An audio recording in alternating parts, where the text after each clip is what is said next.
Welcome to the City Club. My name is Tom Lucchese, and ringing that gong was the highlight of my month, okay? I look forward to doing this every single year. I want to welcome everybody to the City Club, and this is a very special event. As Dan mentioned a few moments ago, I'm a partner at the law firm of Baker and Hostetler, and as he mentioned, we were instrumental in the founding of the City Club, very involved in that. And since 1995, we have sponsored this event. And we have sponsored it for a very important and particular reason. We had a partner at our firm named Patrick Jordan. And we sponsor this in his memory. Pat died in 1995 at a very young age. We are happy to be joined today by Pat's wife, Sharon Sobel Jordan. Many of you will recognize her name. She is the chief of staff for the new county executive and has done a lot of public service. She's a wonderful, wonderful person. I'm going to mention her again in a minute. But I wanted, for the high school students that are here, I realized Pat died before you were born. And you might say, why do we care about a guy that's been dead now he's been gone for 20 years? Let me just tell you, it's important to the firm, it's important to me personally that we keep Pat's memory alive and that you guys have a little sense of what Pat was all about. And let me tell you, Pat was a figure. There's a lot of people die and then after death become larger than life. Well, Pat was a guy that was larger than life while he was still alive. Okay, everything Pat did was huge. Okay, he wanted to be he was a championship debater in his own right when he was at St. Ignatius. Okay, so he excelled there. He excelled in sports. When he became a lawyer, he wanted to be on the biggest stage in the world, so he went to Manhattan and he was a prosecutor. Okay, and the rumor is he never lost a case. I don't know if that's true or not, but he would certainly tell you that. But he did everything larger than life. He found one of the most beautiful women in the world to marry, Sharon. His wedding was at the cathedral downtown. The bishop presided at his wedding. Pat did nothing small, okay? And he loved to debate. He loved to argue. And people that know lawyers and know people that are lawyers argue about everything, okay? And Pat hung around with a group of us, and I was by no means his best friend, but I was in the group, and we would argue about everything. And the difference was, it's going to be hard for you guys to believe, there was no internet. There was no Siri or Google. So our arguments and our debates, especially with Pat, we were never constrained by the actual facts, okay? And so argument and debate was won by sheer force of personality and intimidation. And Pat was the best at it. You can't picture him unless you've seen pictures of him. He had this gap. He was balding as he got older. He had a gap-toothed smile. He was a big guy, and he had this wave of the left hand. And with a simple wave of the hand, he would dismiss all of your best arguments as inconsequential, insignificant, and just plain ignorant. But I want to tell you one story about Pat that I've told before, but it's an important story that embodies his personality and what was important to Pat. When he came to my firm, he joined our firm. One of his big assignments early on was to negotiate with the leaseholders at this building called the Engineering Building, which was on the site where the Key Tower is today. And they took over the building with the city through eminent domain and had to pay fair value for the building and pay money to the tenants for the value of their leases because they were all getting kicked out because that building was going to be torn down so they could build Key Tower. And Pat's job was to talk to all these tenants, and there were dozens and dozens of them, and negotiate with them about what was the value of their lease. And we represented the owners of the building, and our job was we wanted to pay as little as possible, and of course the tenants wanted to get as much as possible. So it was a debate. It was a negotiation, right? And negotiation is a debate about, in this case, money. So Pat's job was to whittle everybody down to the lowest common number and to get a deal done. Well, he ran into there was a restaurant in there. I can't remember the name of the restaurant, but the owner was a wonderful guy named Joe. And Joe and Pat went at it tooth and nail. Joe wanted, millions, and Pat wanted to pay single dollars, and they went back and forth for weeks, for months, back and forth, tooth and nail in negotiations. And then they ended up closing the deal. I think Joe was one of the last people to settle. And at the end of the thing, they shook hands, and they were very, very good friends. And people from, Joe opened another restaurant on Euclid, and people from my firm would go there, and when you said I was from Baker and Hostetler, Joe would say, "Do you know my friend Pat Jordan?"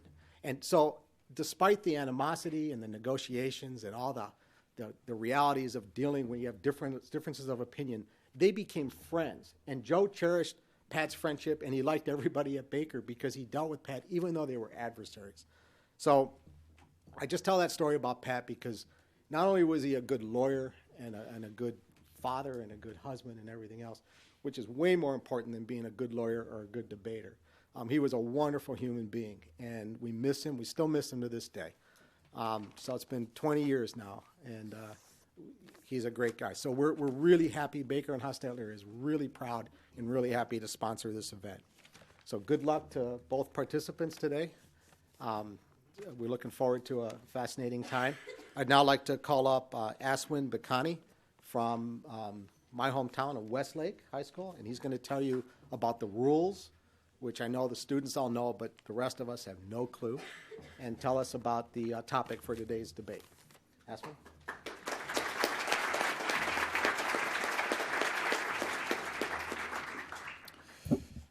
Hello, everyone. So first, on behalf of the Cleveland District, I'd like to thank the City Club of Cleveland for graciously providing this forum for our championship debate for the past 30 years. And I'd like to thank the law firm of Baker Hostetler for their commitment to high school debate. They've sponsored this championship for over 15 years in honor of former partner Patrick Jordan. On behalf of my fellow competitors in this room, as well as those who are not able to attend, I'd like to thank the coaches and judges without whom our success, this championship, and the weekly tournaments throughout the course of the year would not be possible. So the debate championship will be in Lincoln Douglas debates, centered on the same moral and rights issues that Stephen Douglas and Abraham Lincoln debated in the senatorial debates of 1858. The debaters will evaluate the values and ethics of a particular position. Today's resolution reads, "Resolved, just governments ought to ensure food security for their citizens." Today's resolution reads... Living wage. Oh, we're doing living wage? Oh, we're doing Jan Feb. All right, well, there you go. So the resolution reads, just governments ought to require employers to pay a living wage. It's not informed of that. First, the affirmative debater will have 6 minutes to develop a constructive, the core arguments presented throughout the debate, followed by a cross-examination from the negative. Then the negative will have an opportunity to develop their constructive, as well as discuss and rebut the arguments presented by the affirmative, followed by a cross-examination from the affirmative. The debate will then proceed into a series of rebuttals where the affirmative will have the advantage of speaking first and last, while the negative will have the advantage of a longer speaking time. And once the debaters give their rebuttals, the decision will be left to the hands of our panel of judges. Our judges are Mr. Ryan Peoples, a coach from Berea Mid-Park High School, Mrs. Ann Farah, representing Rocky River High School, and Kenneth Hale, an executive director of outreach at Cuyahoga Community College. Our competitors, 2 of the national qualifiers from the Cleveland District, are senior Chandler Koon from University School on the affirmative, and freshman Sebastian Williams from Gilmour Academy on the negative. And now, if the competitors and judges are ready, let the debate begin.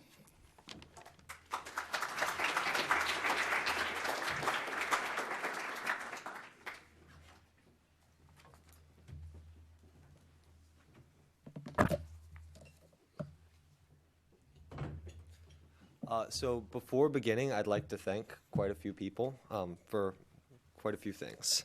So first, I'd like to thank the City Club of Cleveland and Baker Hostetler on behalf of the entire debate community for their continuing support of high school debate and for providing a forum for us to show the Cleveland area what it is that so many students love and dedicate their weekends to. Second, I'd like to thank my family and friends for supporting me over the past 4 years, specifically my family, both for making sure I always got to tournaments and for suffering through my constant ranting about debate. Third, I'd like to thank the U.S. team, past and present, for driving me to become a better debater and helping me when I faltered or didn't know what I was talking about. Specifically, I'd like to thank AJ, Gabe, Reese, Prasan, Sam, and Victor for the criticism and encouragement that they've provided to me over the past 4 years. Among my peers, I'd particularly like to thank Andrew, Omer, Karchin, and the rest of the Lincoln Douglas debate team for providing me with constant feedback and keeping my ego in check. Fourth, I'd like to thank my coaches, Mr. Lewis and Mr. Paik, for forcing me to speak more clearly and justify the points I make. Though he isn't here, I'd like to give a special thanks to Mr. Lewis for not cutting me my freshman or sophomore year, despite his better instincts. Finally, I'd like to thank the Cleveland district and debate community as a whole for providing me with such a great experience and for generally being so energetic and encouraging of people on all levels of competition. This encouragement is of particular relevance to me as someone who consistently failed in his first 2 years of debate, so I'd like to thank all judges, competitors, and parents of the district for all the work they put in. And all that being said, let's begin the round. I affirm the resolution resolved. Just governments ought to ensure that employers pay a living wage. To clarify the round, I provide the following definition and observation. According to Merriam-Webster, a living wage is a subsistence wage. That is, a wage that allows for the bare essentials of life and survival. I observe that the resolution is not limited to a specific nation or society. It merely asks us to determine the obligations of a just government. To win today's debate, both sides must clearly establish the criteria for a just government and why their position best meets those requirements. In discussing the obligations of a just government, we must look to the value of respecting human dignity, which is the idea that humans have inherent moral value and must be treated with respect for that value and thus treated with dignity. We value human dignity because ideals such as justice, morality, and rights are all simply guidelines for how people must act in order to respect human dignity. Since we must look to upholding human dignity in today's round, we need a value criterion that tells us whether or not people are being treated in such a way that shows respect for their human worth. The most suitable value criterion for the round is thus protecting autonomy, defined as the freedom of every individual to determine their own goals and priorities, so long as it doesn't interfere with the ability of others to do the same. This must be the criterion we use to decide which side best upholds human dignity for 2 reasons. 1. An individual's ends define who they are. While no one decides where or to whom they are born, people can choose their goals, preferences, and beliefs. Thus, protecting the ability of all people to set these goals is the most important way we can acknowledge them as valuable, rational beings. 2. Protecting autonomy provides a baseline of moral equality for all people. By allowing everyone to set their own ends, so long as they don't harm or disregard the autonomy of others, governments ensure that no person is treated as more valuable or important than another. My thesis for the round is that contracts formed by employees and employers that pay less than a living wage inherently violate autonomy. There are 4 reasons why this is true. My first argument is that full-time contracts that pay less than a living wage are not made autonomously. Contracts are meant to be an expression of 2 parties' wills. There is meant to be an exchange made between the 2 groups for equally valuable goods. However, if one party is not able to rationally set their own ends or deny a proposition, the agreement the 2 come to is really a product of exploitation. For those in dire straits of poverty, there is no real option between accepting a below-livable wage and dying, as the former grants you at least some means to provide for yourself, even if your real ends aren't being met. Poverty is what philosopher Immanuel Kant would describe as a heteronomous force, meaning that it is an outside force that robs individuals of the freedom of choosing the goals that they hope to pursue and from having any real say in their decisions. Essentially, poverty and other life-threatening forces rob people of the ability to act autonomously, and thus the agreements that they come to tend to be fundamentally unfair and only perpetuate their problems. My second argument is that without a living wage, employers keep their workers trapped in a cycle of poverty.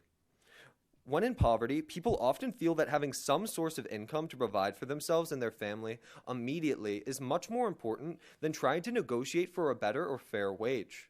As a result of this, employers are free to abuse the power placed in their hands in choosing whom to employ and how much to pay. Employers can use this power to either A, doom impoverished people to an insufficient wage that they can't reject or leave for fear of having nothing, or B, use workers to turn a profit until they die and are replaced by other unemployed persons. In both of these scenarios, the autonomy of employees is being devalued, as in one case, they die and are no longer able to establish and pursue their goals, and in the other, they exist in a society where they must continuously try to scrape by on inadequate wages. My third argument is that without a living wage, employers can prioritize profits above the lives of employees, and that is inherently unjust. By allowing a non-living wage, governments are affirming the idea that it is okay for employers to violate the autonomy of employees in the pursuit of higher profit margins. This violates the core duty of government to protect autonomy and uphold human dignity. Even the pursuit of our goals must have limits. Those limits are when the pursuit of one's goals, such as acquiring wealth, sabotages the ability of others to set their own goals, and contracts that provide a below livable wage clearly cross the line of acceptable pursuits. My fourth argument is that without a living wage, employers can treat workers as a means to an end, as opposed to an end in and of themselves. The most fundamental obligation a government has is to ensure that people are treated with respect, and in such a way that they have the ability to make decisions and form their lives for themselves.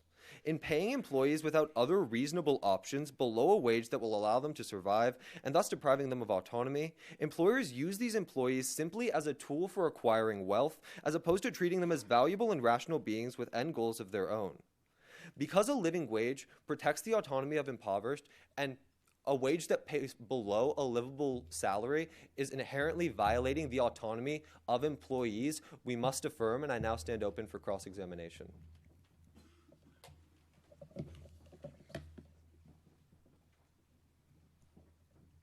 So, like, you talk about all these benefits, right? Suppose we have the living wage, but what prevents, like, employers from just firing somebody if they can't afford to hire them in the first place? What do you mean by benefits? So, like, you talk about how this basically helps all those people who are impoverished, right? No, that's not what I'm talking about. I'm talking about the living wage as a tool to prevent abuse. To prevent abuse. To prevent exploitation. Right. Okay. So if, let's say we pass or we affirm the living wage, right? And Sure. I now have to pay like $22 an hour for somebody compared to what I paid like $7.50 before. Isn't there a good chance that I would stop hiring people or fire them in the first place because I can't afford that? So I think it's more important for governments to ensure that the people who are employed fairly than it is to ensure that the most people are employed. Yeah, but aren't people going to get less employed then? Like, if a company can't afford to employ someone in the first place, won't they fire them? Well, and to maximize profit? Well, like, so what you're saying is that because people want to maximize profit, they won't necessarily pay more, right? Yeah, to an extent. Okay, so one, just because there's an increase in the minimum wage doesn't mean that companies are going to stop hiring people altogether, because a lot of companies need some form of labor. People. But isn't there still a chance that they could fire people to save money? Yeah. Like if it's cheaper to get a dishwasher, why should I hire a busboy? In the short term, it might be a consequence of a living wage that people will be less often employed, but that's not the concern of the government. How's that not the concern of the government? The concern of the government is the concern of the government is not to ensure all people employment. Yeah, I understand that, but my concern here is that if we implement a living wage, isn't there a good chance companies are going to fire people to try and maximize their profits? Like, isn't that, you talk about how maximizing profits over people is bad. Like, they might fire, they might lay off some people. Okay, so if they lay off some people, then why should we affirm? Like, shouldn't we go to alternatives that don't lead to short-term unemployment, even if it's just short-term? Why do we specifically care about short-term unemployment if in the long term the economy will benefit? So people in the short term still are still going to be treated as a mere means to another's end. So does that mean...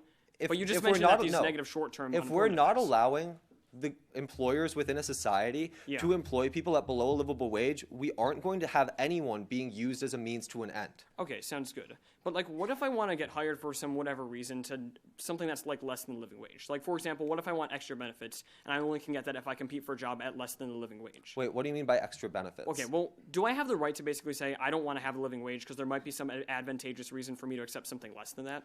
Well, like, what do you mean by advantageous reason? Like, I don't understand. Maybe I want to compete with another person to get a job in the first place, but the only way we can do that is trying to accept a job for lower cost. So even if you want to do something or you like think, oh, this would be a good option in my situation, that doesn't mean that you aren't being exploited. And if it's below a livable level, people in the end will not be able to sustain themselves, and that wage will be unjust regardless. Okay, sounds good.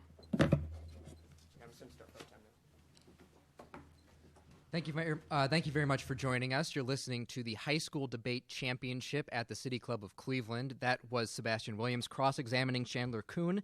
The debate topic today is just governments ought to require employers to pay a living wage.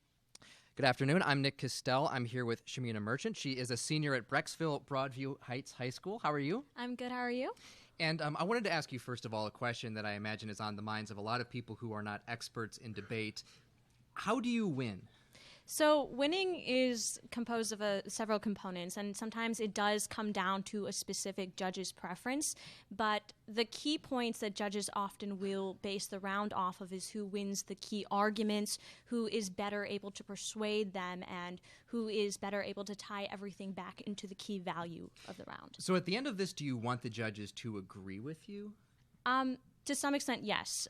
Obviously, the judges will always have their personal opinions, but the best judges will look beyond that and look towards who actually won the arguments and debated better. So they're looking at who made the best case, the one that was the most consistent. Exactly. And what goes into making a consistent case? What do you think judges are looking for in your experience? So oftentimes a good case will consist of arguments that link back to that key value, because Lincoln Douglas is really about those key values and those key ethics in the round. And so your contentions in a good case will lead back to that. Well, thank you very much. And now we'll return to the debate.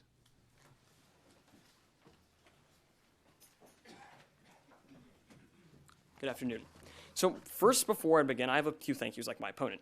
First, I'd like to thank my three coaches, Miss Potter, Mr. Wool, and Miss Janice, for coaching me to the point at which I'm at today. Second, I'd like to thank Gilmour Academy and the administration for being so supportive of my school's speech and debates team, because as you can tell, that's pretty important to me. Third, I'd like to thank City Club and Baker Hofstadter for allowing us to exercise our freedom of speech in such a great environment. I'd also like to thank my family, who's been very supportive of me through all the troubling times that debate can bring. And finally, two more thank yous. Fifth, I'd like to thank the judges who are taking their times out of their Saturdays and Fridays to come judge for us and allow us to have such a great activity. And finally, I'd like to thank a senior at my school named Grant Bent, who's been taking personal time out of his schedule to try and help me and coach me to the point at which I'm at today. You know, he's a senior and he doesn't have to do this, but he's taking the time to do it in the first place, and I really appreciate that. So, if everybody's ready, let's begin. Consider the following anecdote from an English mother named Candace Baxter. My daughter's ambition is to get a job, but she has Down syndrome. She thinks that if she works hard, someone somewhere will give her a job. But at £6.50 per hour, it's never going to happen. But at £2 per hour, maybe. The minimum wage is a barrier to meaningful employment. And because of the minimum wage, she's destined for a life of short-lived, voluntary non-jobs, together with a succession of life skills courses run by a local charity. Not much of a future, is it? So it is because narratives such as these that deal with low-skilled workers are essential to understanding the unintended consequences of wage laws, I must negate that just governments ought to require employers pay a living wage. In order to weigh impacts in the round, like my opponent, we ought to look to the value of human dignity. But in order to determine whether or not we're actually upholding human dignity in the first place, we should use the value criterion of protecting society's most vulnerable. You want to prefer the standard of evaluation for two independent reasons. The first is that, as Professor Richard Arneson argues, life, to a large extent, is just a bunch of natural lotteries. Many experience inequality and the degradation of dignity as a result of being born on the wrong side of the tracks, be that taken literally or to simply mean being born with certain genetics that could be considered less marketable in modern society. People are moral equals unless a morally relevant distinction exists between them, so the results of the natural lottery shouldn't arbitrarily sum lesser humans. And second, in order to actually prevent further violations of dignity, we must prevent demographic groups from dominating one another in the social arena that is society today. So for those aforementioned two reasons, you want to prefer my value criterion.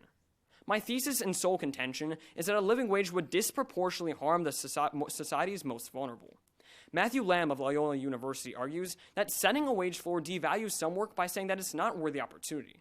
When the government raises the minimum wage to a living wage, it shuts out those whose skills do not reach a certain level. By doing so, the less quality work is told that is not valuable at all. Absent a minimum wage, all types of works are allowed to exist, and therefore all skills and quality of work have value. Low quality of work or lower skill sets are not priced out of the market. In other words, when we set a wage floor, we prohibit anyone from working whose value of labor is less than the politically determined wage rate. For example, the elderly and those with certain physical or mental impairments cannot produce as much as anybody else. But we should not deny them the value by saying that it's illegal for them to participate in the economy. The story of Candace Baxter's daughter is one of such many tales. The government makes it illegal for her to be a contributing member of the economy. But to be clear, by no means are the impaired individuals the only ones affected. Walter Williams, a professor in economics at George Mason University, explains that minimum wage laws most hurt the groups whose franchise has been most limited throughout history. For example, each 10% in the minimum wage increased the unemployment of white males by 2.5%, whereas it increased unemployment for black males by 6.5%. Centuries of historical inequality and injustice have left us in a situation in which minority groups on balance have access to poor schools and opportunities, and as a result are most dependent on low-profit or low-skill jobs like fast food in order to get a foothold in the market in the first place. And these low-profit jobs are the most vulnerable to wage increases.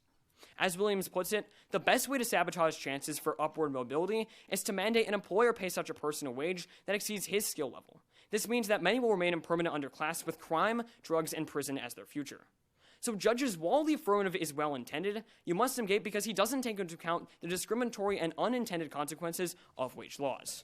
So now let's look at the affirmative case. So on to his observation 1, I agree with that to an extent, but in order to actually have any reference point for today's debate and understand what a living wage is, we need to look towards historical examples. On to his value, once again, that's fine, I agree with it. But on to his value criterion, I have 4 responses to this. First, preventing discrimination is actually necessary for human dignity, as discrimination actively deprives individuals of their dignity for just arbitrary reasons. Second, I completely agree with respect to human dignity, don't get me wrong, but this criterion is not actually descriptive of what that means. So this means prefer my value criterion in order to actually evaluate human dignity in the first place. Third, we need to evaluate human dignity not just as a present circumstances, but in the relationship between members of society in a historical context. We need to take a stance against discrimination to solve structural oppression.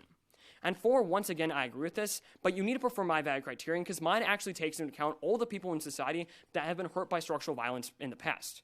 So on to his basically thesis of his case, I have 1 response to this, and it simply doesn't affirm the resolution. He talks about how when we don't have a living wage, that's bad, but that's not actually a reason for why a living wage in and of itself is good. But on to his first point, I have a few responses to this as well. First and foremost, cross-apply what I said about in my case. We need to make sure that when we're looking at today's debate, we need to make sure we don't harm minorities. But when looking at his first point, living wage is actually not effective as my opponent would claim it be. Government distribution of aid is actually a lot more effective at reducing poverty than wage increases. Professor of economics Jeffrey Dorm explains that families in poverty have full-time worker in the house only 7% of the time. So the main problem here is that there aren't enough jobs, and this isn't actually an issue of wages. So this means that in turn, efforts to reduce poverty through wages are unbelievably inefficient. So judge that basically takes out his first point insofar as the fact that no living wage is bad, but a living wage isn't going to fix anything. On to his second point, I have a few responses to this as well. Once again, he has great intentions here. I'm not arguing with that.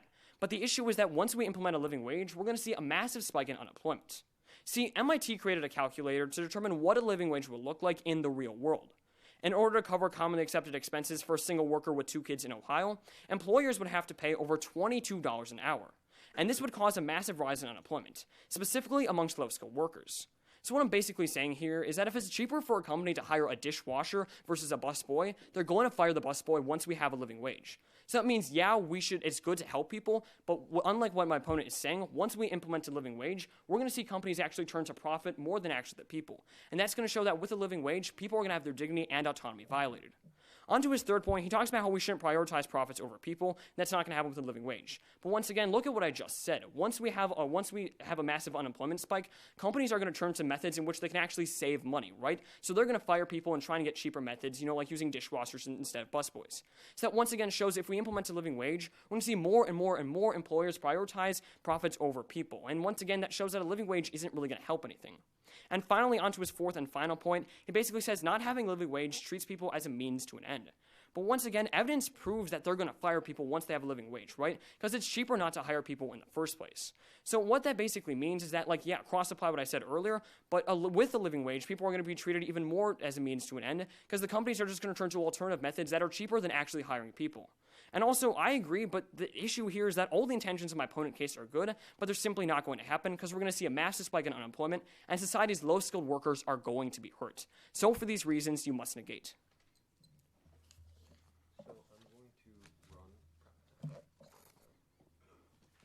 Thank you for joining us. We're listening to the High School Debate Championship at the City Club of Cleveland. That was Sebastian Williams delivering the negative argument to the following resolution. Just governments ought to require employers to pay a living wage. I'm Nick Costell. I'm here with Shamina Merchant from Brecksville Broadview Heights High School. How are you? Good, thank you. So earlier we saw what's called cross-examination. Could you describe what was going on there? So cross-examination is a period where a debater can question their opponent about their case, trying to clarify that and point out the flaws in their opponent's case. A lot of times they ask about things, the harms that their opponent may not be actually considering. It can get pretty tough, huh? Exactly. And it seems like there's a lot of back and forth, people talking over each other. Is that typically the environment Absolutely. that you're dealing with when you're a debater? Sometimes, yes, it can get a little bit like a cat fight, but so it's definitely a tough period in the round. And when you are being cross-examined, what's that feel like when someone's asking you all these questions? It's definitely a lot of pressure, but over time you learn to get used to the type of questions that people might ask and prepare for those types of questions. Now, what about on the other side of the coin? When you are the cross-examiner, what are you aiming at? You're aiming at really pointing out that your opponent may not have considered all of the aspects to their case and all of the issues related with affirming or negating the resolution. So you've really got to be listening to what they're saying. Absolutely. And when you're listening, what exactly are you looking for when you're listening to your opponent? So the first thing you need to look for is that their points that they're making, their contentions actually lead up to that value that they're saying is the most important thing to look to in the debate. And in addition, you again need to look at the harms associated with the side of your opponent and point those out in cross-ex. So at the end of the day, it all comes down to values. You're trying to say their argument backs up the values they're trying to Absolutely. support? The value is the most important thing. And now we'll return to the debate.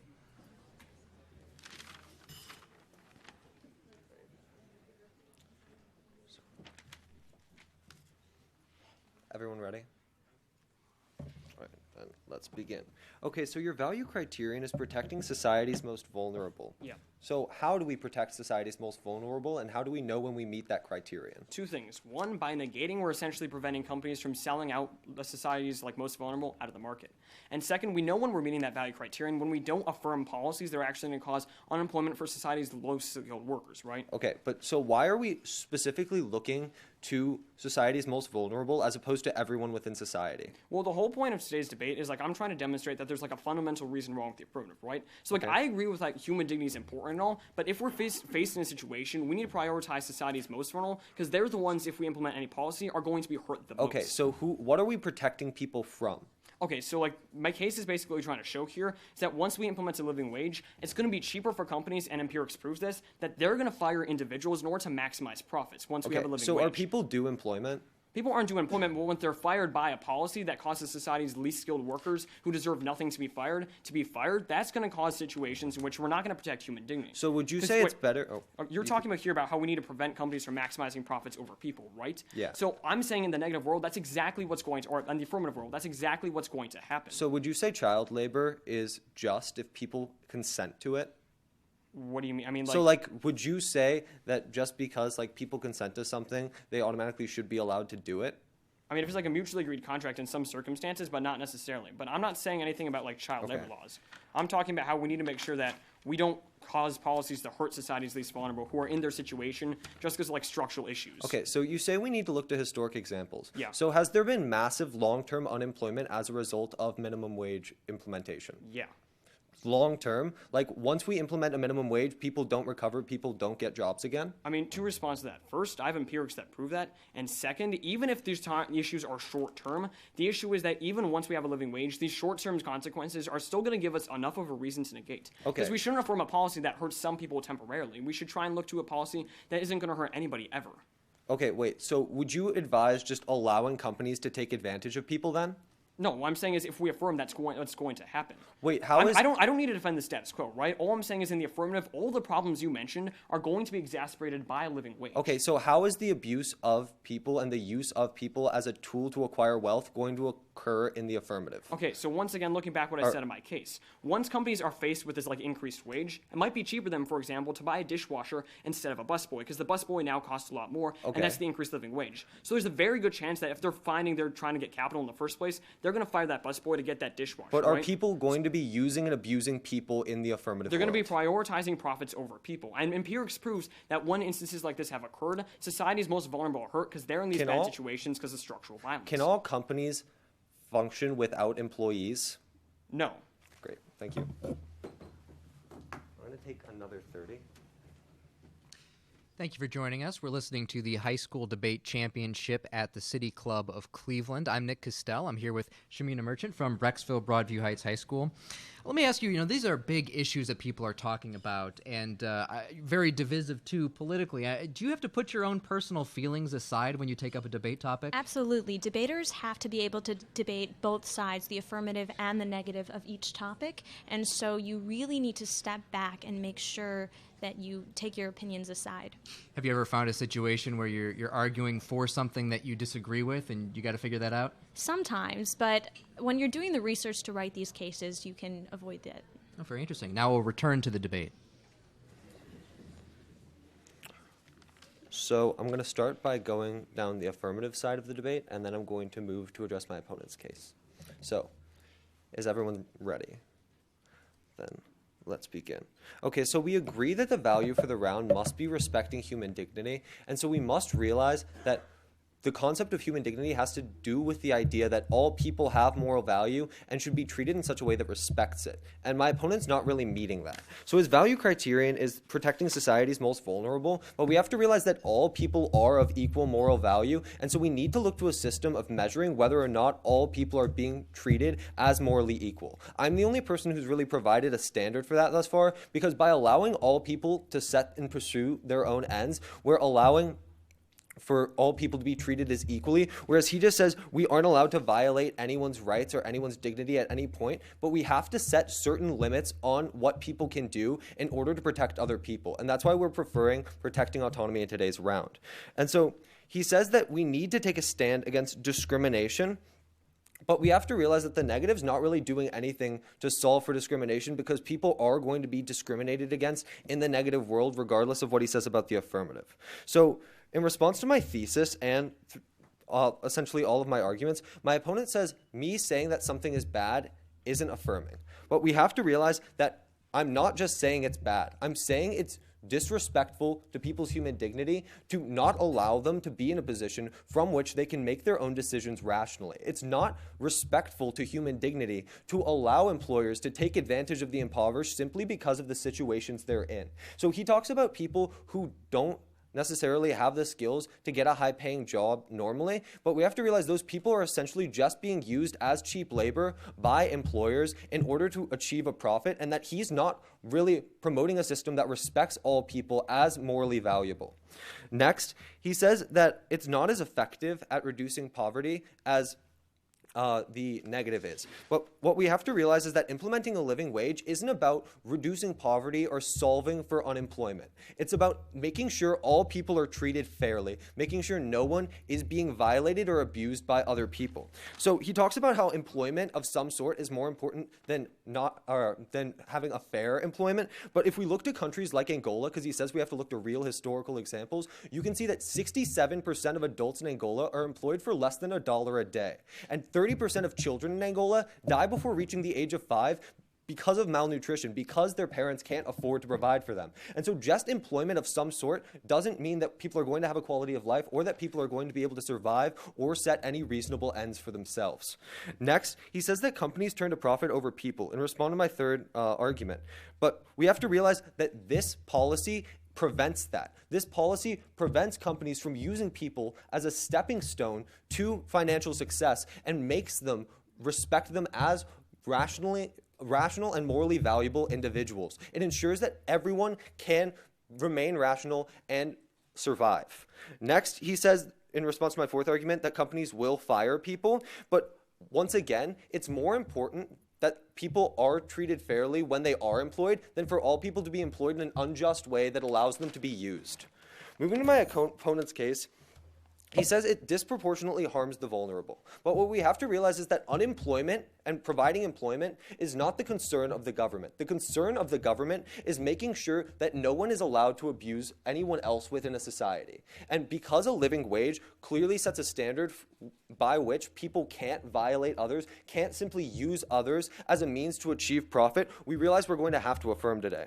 And he talks about how employment would remain harmed, but if you look to basic economic theory, if people are being paid more, those people are contributing more to the economy, and the economy will be growing, and thus they will have to employ additional people to meet demand. And we have to realize that demand determines employment more so than the cost, and for all these reasons, we must affirm. Thank you.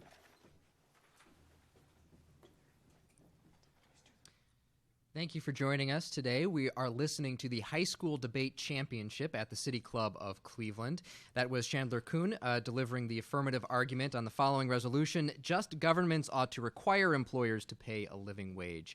I'm Nick Costell. I'm here with Shamina Merchant from Brecksville Broadview Heights High School. Could you tell me a little bit about what is the life of a debater like? I understand you've got to get up early on Saturdays. Yes, absolutely. It's very hectic. You're always crossing people in the hallway, thinking of arguments, and you always want to ask your friends, and your friends are always annoyed with you because that's your entire life. But you wake up really early on Saturday mornings, and typically you will debate 4 rounds per tournament. And so you've got to get up early, and do you spend all day at this tournament then? Yes, usually, every Saturday. And so during the week then, you've got all kinds of other things to do as a student. I'm sure you've got college things to worry about, you've got homework, and on top of that, you're thinking about your arguments. Yes, absolutely. But it's nice because your debate topics often overlap with things that are going on in the world today, as well as they help you write essays for English classes and your college essays and things like that. So it helps overall. So it kind of trickles down to the rest of what you're working on. Absolutely. Can you give me some sense of how much work do you have to do to prepare for these debates? Well, you definitely have to do a lot of research and case writing, but if you have a big team or several team members, they'll help you out and come up with arguments together. So sometimes you have less work then. And what are you reading? Anything from internet articles, newspaper articles, to topic analysis that were written by other coaches worldwide, across the nation. And have you been debating this topic here that we're listening to today throughout the year? Well, we debate a topic for typically 2 months. 2 months, okay. Yes. What kind of topics have you debated in the past? Anything from the living wage to food security to things like healthcare, universal healthcare, attorney-client privilege, and environmental protection. So you have all different types of topics. Is there a sense that the people who are deciding on these topics want to pick things that are at the forefront of the news right now, so there's a lot of material to draw from? Sometimes, yes, but also with Lincoln-Douglas debate, they'll often ask what a government ought to do or whether or not something should happen. So they will just tie in key moral topics, moral controversies. Now we'll return to the debate. So for a quick roadmap, I'm just going to go into the affirmative case, go into the negative case, and then give some key voting issues for why you want to vote in the negative for today's debate. So if everybody's ready, let's begin. So onto the value criterion clash that's occurring here, I have a few responses. First and foremost, I agree that all people have value, but that's the absolute reason for why we are negating. In the affirmative world, I've proved through evidence and empirics and logical analysis that once we have a living wage, companies are going to turn to try and maximize profit over actually hiring people in the first place. So what are the implications of that?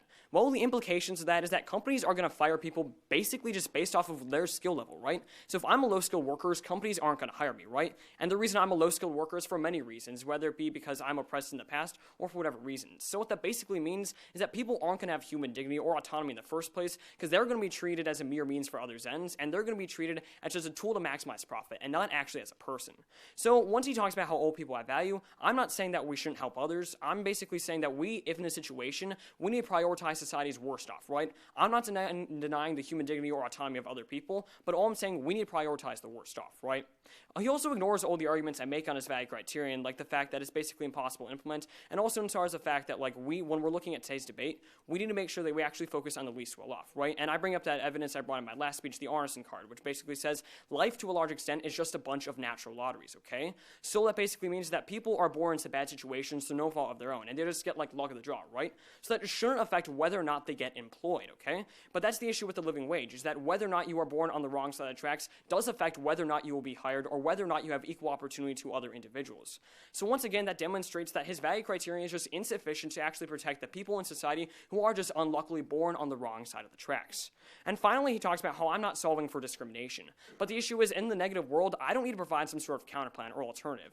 I just simply need to say that the world would be better off in the affirmative world. And I demonstrate that, because discrimination and violations in human dignity and autonomy are going to be exacerbated if we actually implement a living wage.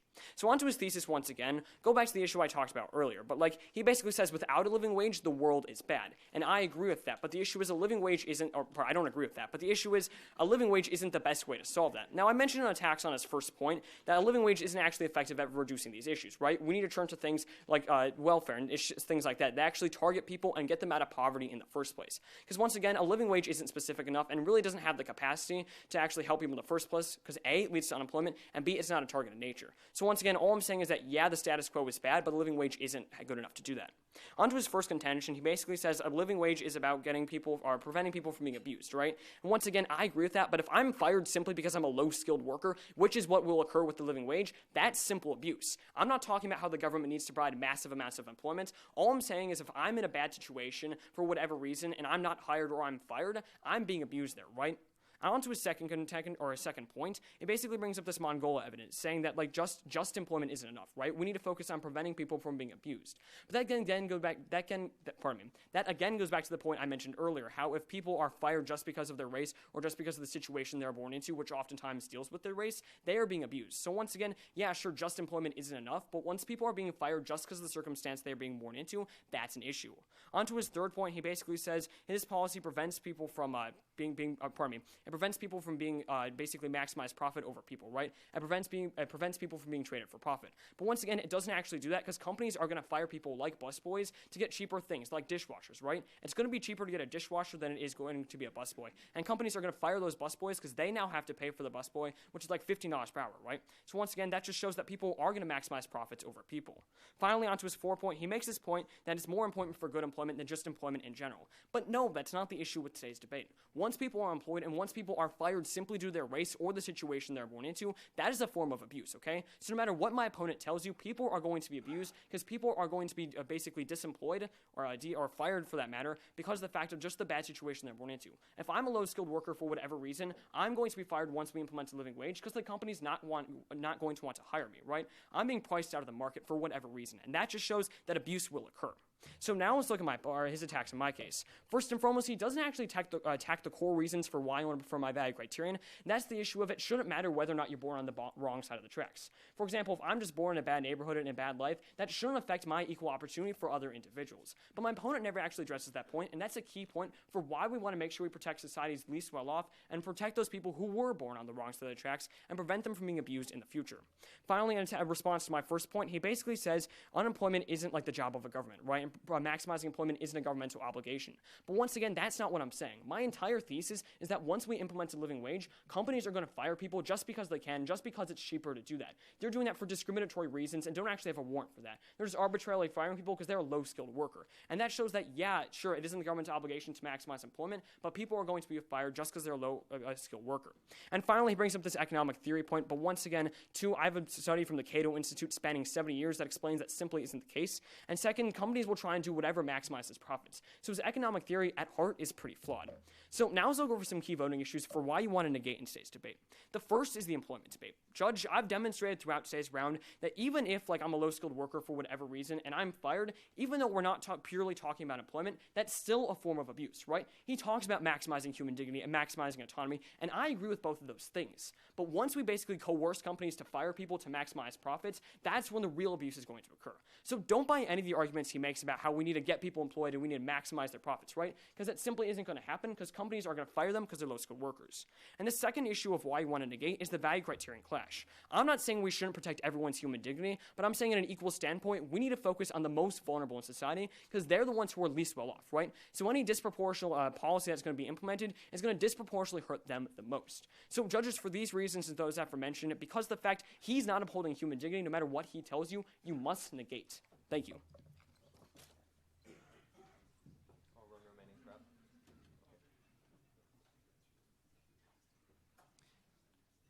Thank you for joining us. This is the High School Debate Championship at the City Club of Cleveland. That was Sebastian Williams delivering the negative argument to the resolution, just governments ought to require employers to pay a living wage. I'm Nick Castell. I'm here with Shamina Merchant from Brecksville Broadview Heights High School. We heard one term here I wanted to ask you to define, value criterion. What does that mean? So a value criterion is the means to get to your value. So it's the standard of seeing whether or not you actually achieved your value. And opponents use their contentions to lead up to their value criterion and show that that value criterion will ultimately get them their end goal. And so what is your value when you're making an argument? Your value is your end goal, and it's the most important thing that debaters argue you should consider when you're deciding whether to affirm or negate a resolution. How much does it matter when you're being judged what values you choose versus just how well you back them up? Obviously, how well you back them up will always be the most important thing, but if you don't choose a strong value, it'll be easier for the opposite side to manipulate that value. And so when you are trying to destroy somebody's argument, what are you looking for? How are you trying to do it? Well, you want to see if things don't add up, because obviously if there's inconsistencies in a person's case, then it will be easier to point out that they're not actually addressing the real issues and they're not making sense. And now we are going to return to the debate.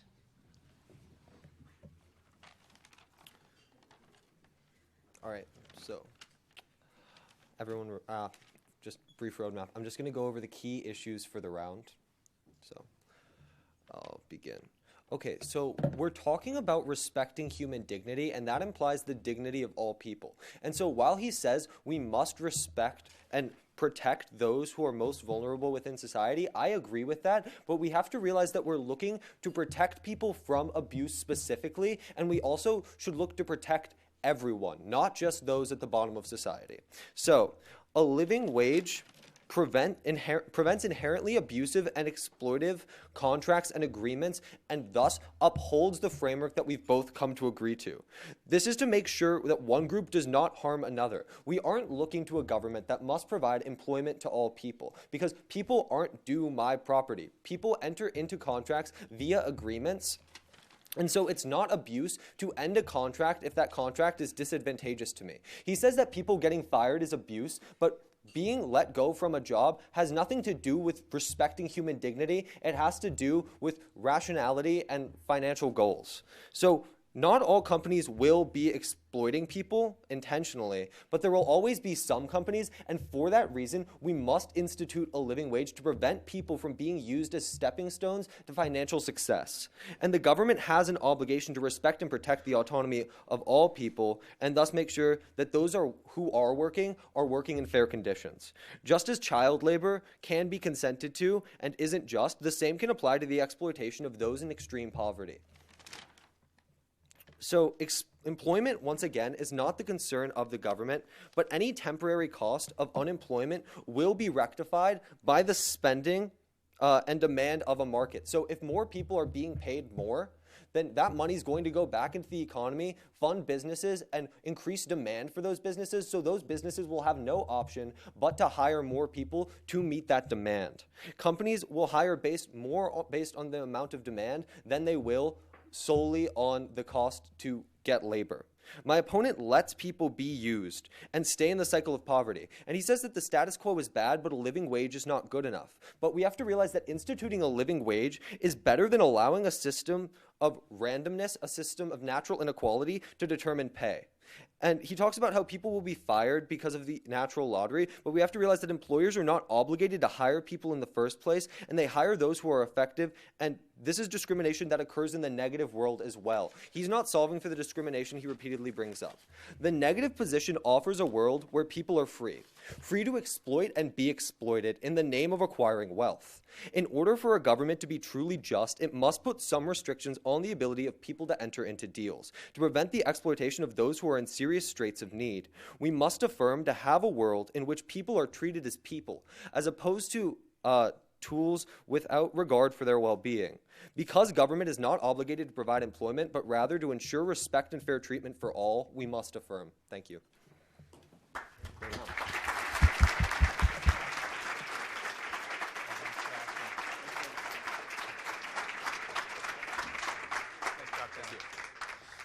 Hello, ladies and gentlemen. I'm Dan Malthrop, Chief Executive here at the City Club, and today we are... Can you hold this for me? Thank you. Today we are enjoying and listening to and really, really enjoying the High School Debate Championship. I am so glad I'm not a contestant in this debate. So glad. The debaters are Chandler Koon of University School, who you just heard, and Sebastian Williams of Gilmour Academy. Our debate is sponsored by Baker Hostetler, and we'll return to the program sort of. The judging is happening right now. The judges have approximately, 30 seconds, maybe a little bit more than that, to figure out who won. We welcome all of you here and those joining us through our primary media partner, IdeaStream. That's 90.3 WCPN, 104.9 WCLV, and WVIZ PBS. And, of course, they're in the middle of pledge, so I'm not going to go into the pledge drive. But yes, they're a very important partner. And there's also many other radio stations across the country and across the region that carry City Club programs. Our television broadcasts are supported by PNC and Cleveland State University. Our live webcasts are supported by the University of Akron. Each year, as Tom Lucchese said, the City Club High School Debate Championship is sponsored by Baker Hostetler in memory of Patrick Jordan. It's not only a wonderful and lasting tribute to Pat, but this support also enables the City Club to invite high school debaters from across the region to attend, as well as classmates and the families of the contestants. We sincerely thank Baker Hostetler for their support of this program, and thanks especially to Tom Lucchese, who represents the firm here today, along with his colleagues. We would also like to convey our sincere appreciation to all the partners and associates of Baker Hostetler.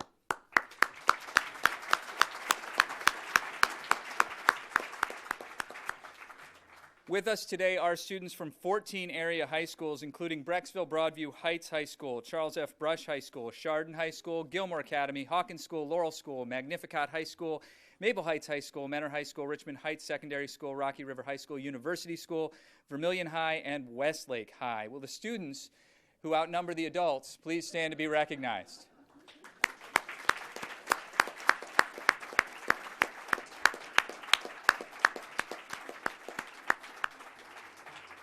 Now, while the judges are doing their fast and speedy scoring, we're ready? Are we ready already? We're ready already. Tom Lucchese, you ready? You ready? Come on up. Come on up. I had a question for these guys, but we probably don't have time for it. No, we do have time? All right, a question for each of you, if I may. Stand up, gentlemen. Where'd that? Oh, my microphone disappeared. Anyway, but stand up, please. Thank you very much. So I was wondering if you could assess your own performance. I would like you each to tell the audience your weakest link, the weakest link in your argument. Chandler, you first. The judges are not allowed to listen to this. Votes are in. Yeah. This is just, I mean, how do you think you did? Chandler, go ahead. You first, come on. I need to look. You need to look? Yeah. Is it all kind of a blur for you? Like, do you remember the words that you uttered? Some of them. Some of them. What about you? Do you remember what you said? Yeah, okay. So I thought I didn't do the best job of, clarifying at the end of the round, doing some crystallization of, the key issues. Because, with the value and value criterion clash, they're supposed to be two different entities, but a lot of the times they just come down to doing what is right. So I don't think I did the best job of crystallizing, what that end goal actually is. All right. And, Chandler, now that you've had a minute to collect your thoughts. Figured it out. I don't think I did the best job of addressing Sebastian's argument about how the disabled would be disproportionately affected. And I'd say that was probably the weakest point of my rebuttal. All right. Well, now it's my pleasure to welcome back to the stage Tom Lucchese of Baker Hostetler with a little bit of hardware. Thank you. Well, let's have a big round of applause for both of our finalists.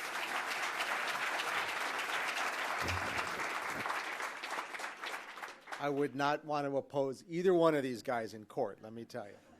So, like with most things in life, there are winners. You have to decide, you have to pick. I understand it was a very closely scored round. And this year's championship debater is Chandler Koon. Congratulations.